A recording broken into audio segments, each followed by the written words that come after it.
Hello guys, हामी यस्तो अँध्यारोमा कहाँ जाँदैछौँ भन्दाखेरि चाहिँ नि हामी घुम्ने ठाउँमा जाँदैछौँ आज। यस्तो अँध्यारोमा अहिले कति बज्यो अरे 5:16 भएछ। हेर्नु गाइज, हामी हिँडेको अँध्यारोमा हाम्रो फेसेस केही देखिँदैन। ल अहिले चाहिँ हामी सन सिटीमा बसेका छौँ। सबजना हुनुहुन्छ, हामी सँगसँगै जाने। हामी कहाँ जाने भन्ने कुरा चाहिँ यो चाहिँ खुलाइदिइहाल्नु भयो मम्मीले र भएन कट हाल्नु पऱ्यो। ल अब हामी चाहिँ सन सिटी आइपुग्यौँ।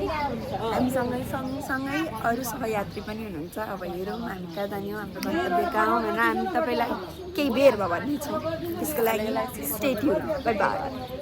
यसरी भिडियो यसरी गाउँ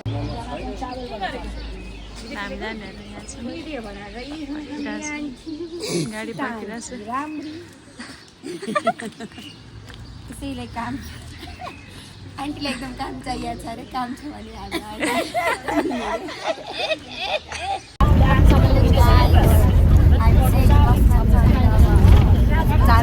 जाँदैछौँ कताबाट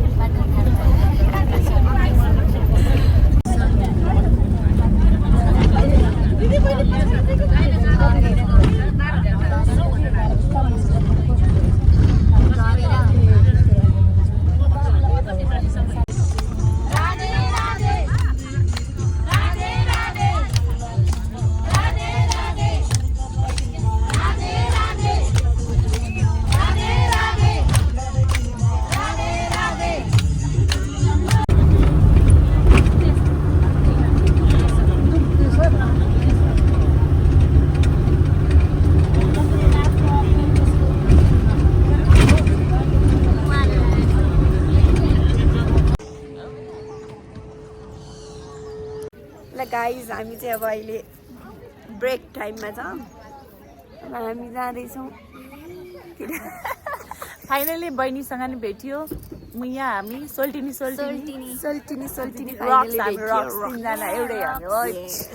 अब चाहिँ हामी जाँदैछौँ। काठमाडौँबाट करिब 60 किलोमिटर टाढा छ। त्यो 4 देखि 6 घन्टासम्म लाग्छ। अनि काठमाडौँ, टोखा, दर्के, नुवाकोट हुँदै दुप्चेश्वर पुगिन्छ। बिहानको दर्शन गर्ने समय भनेको चाहिँ 5 बजेदेखि बेलुका 5:30 सम्म छ। धार्मिक तथा अत्याधिक शान्तको लागि चाहिँ त्यहाँ जाने गरिन्छ। प्राकृतिक आनन्द छ।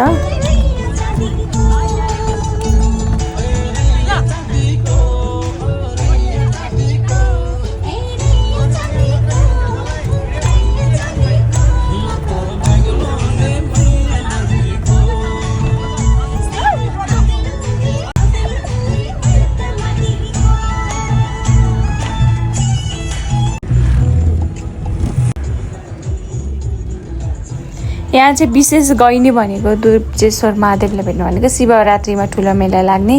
हरितालिका तीज अनि जने पूर्णिमा, बाला चतुर्दशी, धने पूर्णिमा मेलामा लाग्छ। यहाँ चाहिँ हजारौँको सङ्ख्यामा भक्तजनहरू जानुहुन्छ। हामी गएकोलाई पनि टन्नै हुनुहुन्थ्यो।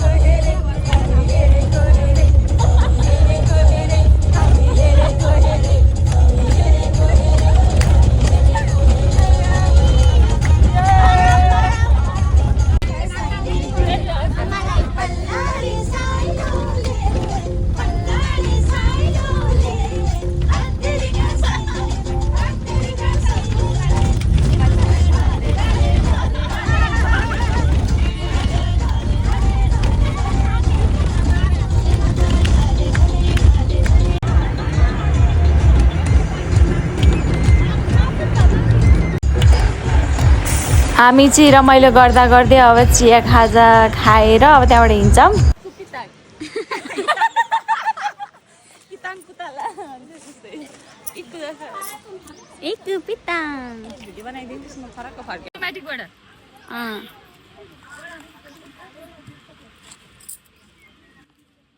अब हामी चाहिँ यहाँ भिडियो फोटो खिचेर त्यहाँपछि लाग्छौँ फेरि।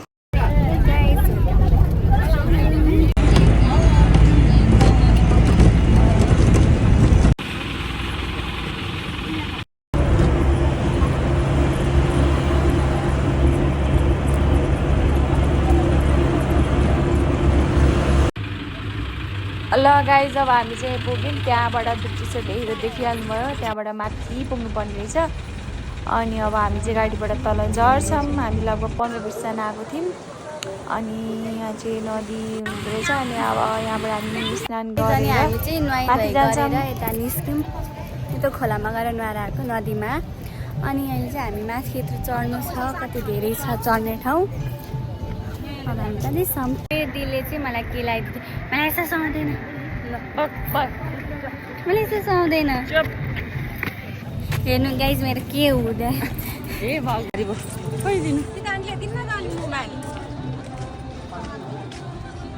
हो त्यहाँ माथिसम्म हो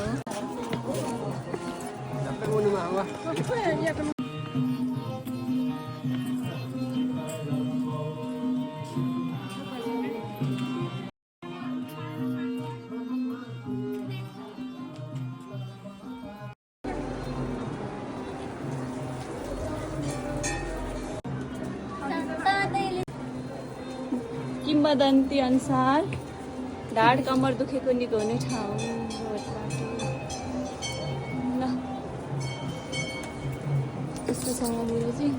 अलि निहुरेर हिँड्नुपर्ने किम्बदन्ती अनुसार चाहिँ गाईको कथा अब एक गाईले चाहिँ दैनिक रूपमा ढुङ्गामाथि दुध झार्ने गर्थ्यो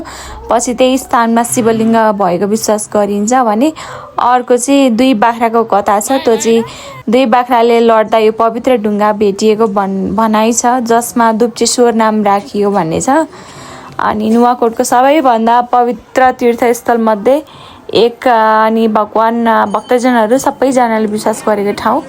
मनोकामना पुरा हुन्छ यहाँ सन्तान प्राप्तिको लागि आशीर्वाद मिल्छ भन्ने विश्वास छ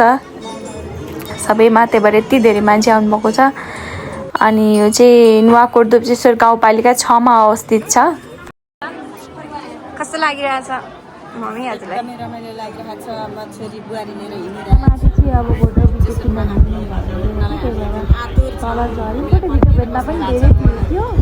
अनि शनिबार र मङ्गलबार चाहिँ त्यहाँनिर देखाउनु हुने रहेछ भनेको लिङ्ग शिवलिङ्ग देखिने रहेछ अरू दिन चाहिँ देख्न छोप्नु हुँदो रहेछ उहाँहरूले देख्न नपाइने रहेछ अनि हामीले पूजाहरू सकेर त्यहाँ आरती गऱ्यौँ त्यहाँपछि ध्यान गऱ्यौँ एकछिन मेडिटेसन अनि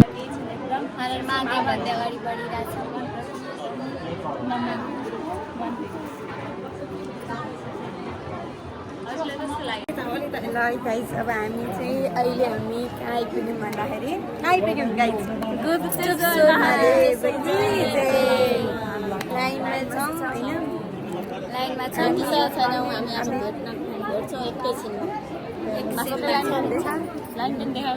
अहिले बसिरहनु भएको छ कहाँ आउनु भएको छ हजुर आज कस्तो फिल भइरहेछ सबै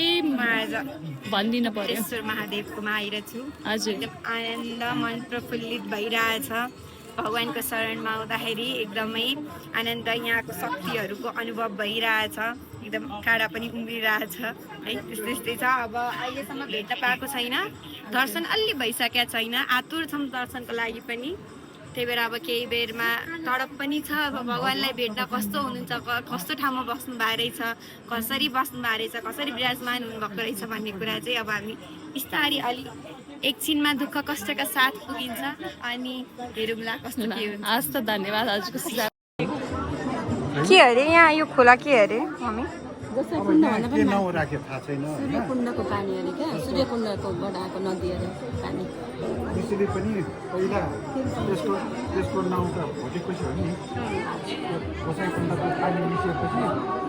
त्यो गोसाइकुण्ड त त्यसो गाडेपछि निस्केको पानी जमेर गोसाइकुण्ड भएको होइन त्यो पानी निस्केपछि त्यसको नाउँ त्यसैले भएर आएको छ कि बेद्रावती भन्ने ठाउँमा आएर उहाँहरू त अझै त्यहाँ छोडेर अझै माथि छ त्यसपछि त्यसैले नाउँ त्यसले आएर राख्दैन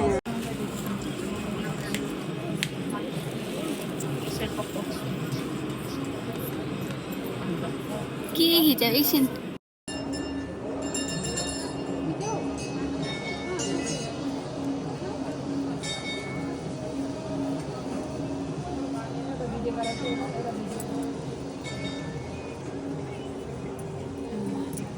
बाबा की सिद्धेश्वर महादेव की जय हो सबको जय हो मंगल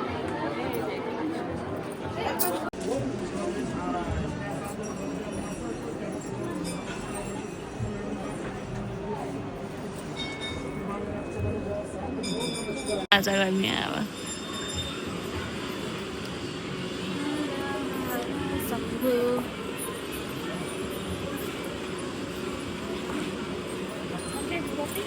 हामी फर्किँदैछौँ दर्शन गरेर अघि दर्शन गरेर फोटो खिच्न पाइएको थिएन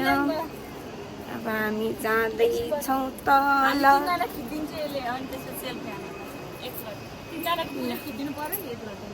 आउँदैन त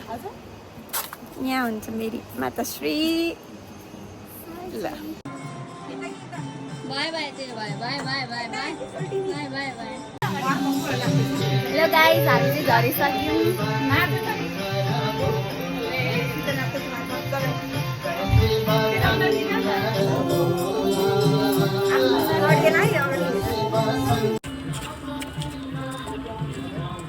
घुम कता हिँडेको हो बिजुली बालेर हट भएर पट भएर तिमी क्युटी भएर केटो हेरेको हेरी कता हिँडेको हो बिजुली बालेर हट भएर पट भएर क्युटी भएर यस्तै छ पारा ल हेर्नै लाइन हाम्रो वहाँ माथिसम्म छ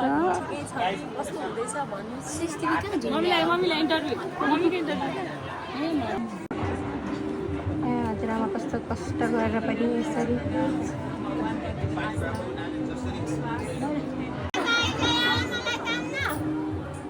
बुढी हजुरआमा पनि दुःख कष्ट गर्दै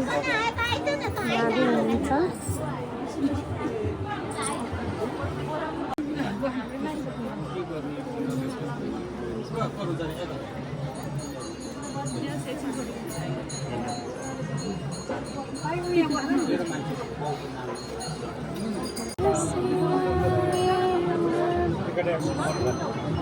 गुप्तेश्वर महादेव की जय घुम घुम घुम बाय आना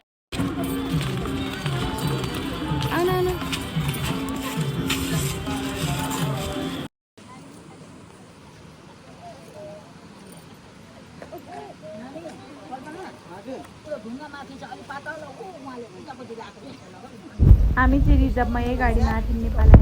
काठमाडौँदेखि सबैजना अनि हामी बाटोमा आएर खाना खाएको लगभग हामीले बिहान एकचोटि मन्दिर पूजा गरिसकेपछि एकचोटि त्यहाँपछि अहिले हामी अहिले दिउँसोको 3:35 भएको छ हामी अहिले खाना खाने बिहानदेखिको अब हिँडेको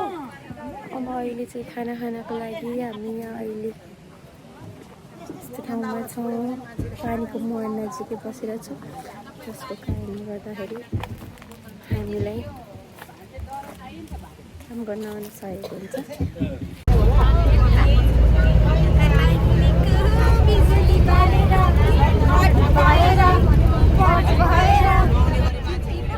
thank you for watching guys अब आजको लागि चाहिँ यति नै थ्याङ्क यू सब्सक्राइब गरिदिनु होला मन परे